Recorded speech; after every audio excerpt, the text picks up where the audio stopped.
Humanities science अर्थात मानविकी विज्ञान या मानवता का विज्ञान में आप सभी का स्वागत है। हम लोग झारखंड का अध्ययन कर रहे हैं और हम लोग भूगोल पढ़ रहे हैं, ज्योग्राफी ऑफ झारखंड पढ़ रहे हैं ना। तो ज्योग्राफी ऑफ झारखंड में ये आज लास्ट लेक्चर है। इसमें आज हम लोग जो है वो परिवहन एवं संचार को देखेंगे, ट्रांसपोर्टेशन एंड कम्युनिकेशन को देखेंगे, ठीक है ना। तो परिवहन एवं संचार, जिसको हम लोग कहते हैं ट्रांसपोर्टेशन एंड कम्युनिकेशन, उससे रिलेटेड जो है वो क्वेश्चंस देखने वाले हैं। तो चलिए, पहला प्रश्न जो है वो है, राज्य में कितने प्रकार की सड़कें होती हैं? तो 3 प्रकार की सड़कें होती हैं ना। तो राज्य में कितने प्रकार की सड़कें होती हैं? तो 3 प्रकार की सड़कें होती हैं।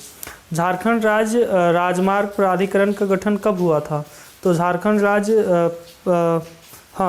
राज्य राजमार्ग प्राधिकरण का गठन जो है वो 2015 ईस्वी में हुआ था। हाँ, तो कब हुआ था? 2015 ईस्वी में हुआ था।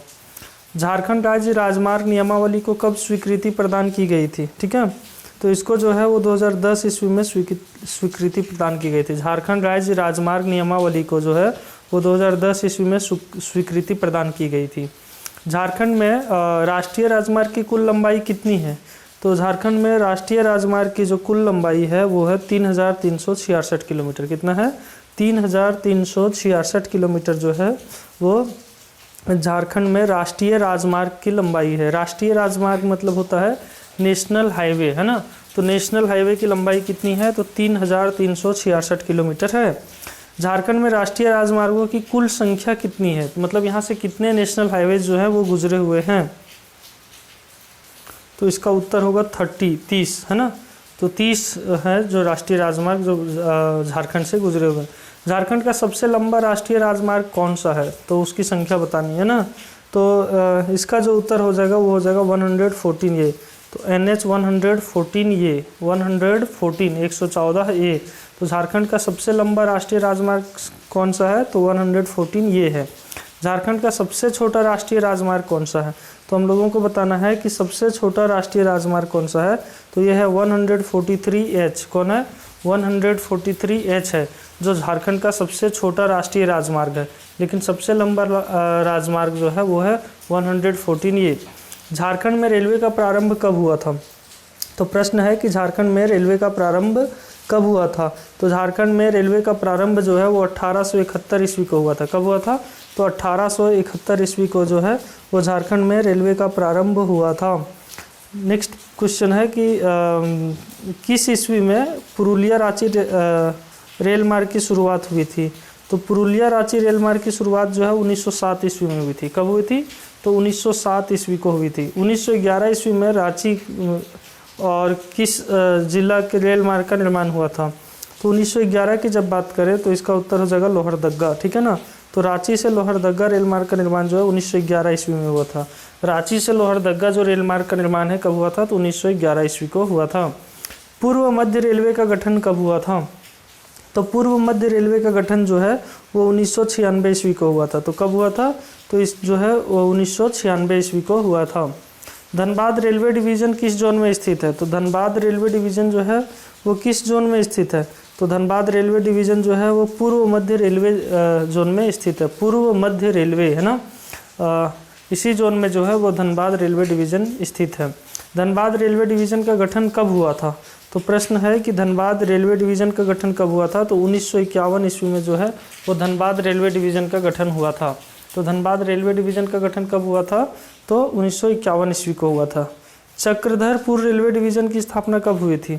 तो चक्रधरपुर रेलवे डिवीज़न की जो स्थापना है वो 1952 ईस्वी को हुई थी। 1952 ईस्वी को जो है वो चक्रधरपुर रेलवे डिवीज़न की स्थापना हुई थी। रांची रेलवे डिवीज़न की स्थापना कब हुई थी? तो रांची रेलवे डिवीज़न की स्थापना जो है वो 2003 ईस्वी में हुई थी। तो 2003 ईस्वी में जो है वो रांची रेलवे डिवीज़न की स्थापना हुई थी। झारखंड का सबसे बड़ा रेलवे स्टेशन कौन सा है? झारखंड का सबसे बड़ा रेलवे स्टेशन कौन सा है? तो ये आपको बताना है। तो झारखंड का सबसे बड़ा रेलवे स्टेशन जो है वो कौन सा है? तो धनबाद है। धनबाद जो है वो झारखंड का सबसे बड़ा रेलवे स्टेशन है। झारखंड में कहाँ पायलट प्रशिक्षण अकादमी का निर्माण हुआ है? तो आपको बताना है कि झारखंड में जो है वो कहाँ पर पायलट प्रशिक्षण अकादमी का निर्माण हुआ है। तो इसका उत्तर हो जाएगा दुमका। दुमका में जो है वो पायलट प्रशिक्षण अकादमी का निर्माण हुआ है। राज्य में कितने अंतर्राष्ट्रीय हवाई अड्डे हैं? तो अंतर्राष्ट्रीय हवाई अड्डों की संख्या जो है वो 2 है ना। तो अंतर्राष्ट्रीय हवाई अड्डे कितने हैं, तो 2 हैं, एक कराची में एक देवघर में। तो निम्न में से किस जिले में अंतर्राष्ट्रीय हवाई अड्डे हेतु समझौता हो चुका है, तो हम लोगों को बताना है कि कहाँ समझौता हो चुका है। तो देवघर में समझौता हो चुका है ना। बिरसा मुंडा हवाई अड्डा कहाँ स्थित है, तो बिरसा मुंडा हवाई अड्डा जो है वो रांची में स्थित है। तो क्या हो जाएगा, रांची में। बिरसा मुंडा हवाई अड्डा कहाँ स्थित है, तो रांची में स्थित है। झारखंड में पहली बार विमान 1940 ईस्वी में कहाँ उतारा गया था, तो झारखंड में पहली बार विमान जो है वो जमशेदपुर में उतारा गया था। कहाँ उतारा गया था, तो जमशेदपुर में जो है सबसे पहले विमान उतारा गया था झारखंड में। अगला प्रश्न है कि झारखंड में सिद्धू कान्हू हवाई अड्डा कहाँ स्थित है, तो झारखंड में सिद्धू कान्हू हवाई अड्डा जो है वो दुमका में स्थित है। कहाँ स्थित है, तो दुमका में स्थित है, ठीक है। झारखंड में सोनारी हवाई अड्डा कहाँ स्थित है, तो झारखंड में सोनारी हवाई अड्डा जो है वो जमशेदपुर में स्थित है। कहाँ है, तो जमशेदपुर में जो है वो सोनारी हवाई अड्डा स्थित है। पूर्वी सिंहभूम के किस क्षेत्र में जो है वो द्वितीय विश्व युद्ध के समय ब्रिटिश कंपनी द्वारा एक हवाई अड्डे का निर्माण किया गया था। तो द्वितीय विश्व युद्ध आप लोगों को पता है जो है वो मतलब यूरोपियन देशों के द्वारा मुख्य रूप से लड़ा जा रहा था, जो उनका अपने स्वार्थ के कारण लड़ाई हो रहा था। वो जा रहे थे ज़्यादा से ज़्यादा कॉलोनी बनाने, और उसमें जो लड़ाई हुआ उसको अपने आप को बचाने के लिए वो जो है वो विश्व युद्ध का नाम दे दिया, जबकि वो उनके स्वार्थ का युद्ध था, ठीक है ना। तो उस बीच में क्या हो रहा था कि पूर्वी सिंहभूम के जो हैं पूर्वी सिंहभूम के चाकुलिया क्षेत्र जो है, चाकुलिया, पूर्वी सिंहभूम के चाकुलिया में जो है वो द्वितीय विश्व युद्ध के समय ब्रिटिश कंपनी द्वारा एक हवाई अड्डे का निर्माण किया गया था चाकुलिया में। तो वो ऐसा नहीं है कि यहाँ के डेवलपमेंट के लिए किया जा रहा था, बल्कि इसलिए ताकि उस समय जो है वो अपनी ज़रूरतों की पूर्ति कर सकें, इसलिए किया गया था। राज्य में झारखंड स्टेट डाटा सेंटर कब से कार्यरत है, तो हम लोगों को बताना है कब से कार्यरत है। तो 1 अगस्त 2016 से, 1 अगस्त 2016 से राज्य में जो है वो झारखंड स्टेट डाटा सेंटर कार्यरत है। झारखंड स्टेट डाटा सेंटर के संचालन का दायित्व किसे सौंपा गया है, तो ये जो है वो मिसर्स ऑरेंज को सौंपा गया है। तो झारखंड स्टेट डाटा सेंटर का संचालन का दायित्व जो है वो मेसर्स ऑरेंज को सौंपा गया है। झारनेट मतलब Jharkhand state wide area network, Jharnet की स्थापना कब हुई, तो प्रश्न है कि झारनेट की स्थापना कब हुई, तो झारनेट की स्थापना जो है वो 2005-06 ईस्वी में हुई। अगला प्रश्न है कि जैप आईटी मतलब Jharkhand agency for promotion of information technology का गठन कब हुआ था, तो Jharkhand agency for promotion of information technology का गठन कब हुआ था, ये प्रश्न है। तो इसका उत्तर जो है वो हो जाएगा 2004। तो 2004 ईस्वी को जो है वो इसका गठन हुआ था। झारखंड अंतरिक्ष उपयोग केंद्र कहाँ स्थित है, तो झारखंड अंतरिक्ष उपयोग केंद्र जो है वो रांची में स्थित है। तो झारखंड अंतरिक्ष उपयोग केंद्र कहाँ स्थित है, तो रांची में स्थित है।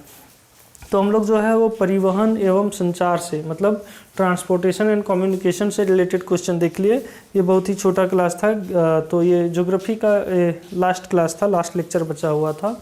तो आप सभी का ह्यूमैनिटीज साइंस अर्थात मानविकी विज्ञान या मानवता का विज्ञान में जुड़े रहने के लिए बहुत धन्यवाद। और आप सभी से अनुरोध है कि इस चैनल को सब्सक्राइब कर लें तथा आप अपना वैल्यूएबल फीडबैक ज़रूर दें, ताकि उसके आधार पे हम लोग काम कर सकें और उसमें से सुधार कर सकें। बहुत धन्यवाद।